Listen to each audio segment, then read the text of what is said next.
Good evening mga idol. A day in my life being a tricycle driver po.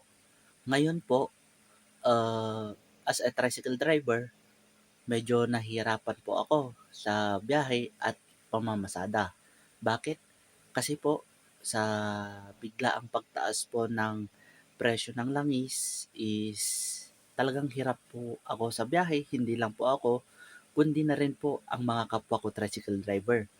Kasi bukod po sa sumabay na yung pagtaas ng presyo po, vacation na rin po ng mga estudyante, tapos tumumal na din po yung biyahe.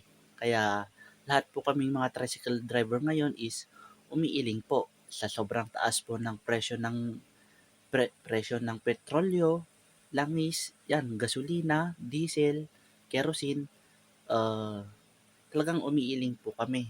Kasi yung pamasahe po, hindi pa rin po nagtaas. Kaya sana po is mabigyan rin pong pansin na itaas po yung pamasahe kahit konti lang po sana para makatulong din po sa amin na mga tricycle driver, tapos jeepney driver, and then bus driver para madagdagan rin po yung kinikita namin at maiuwi po namin.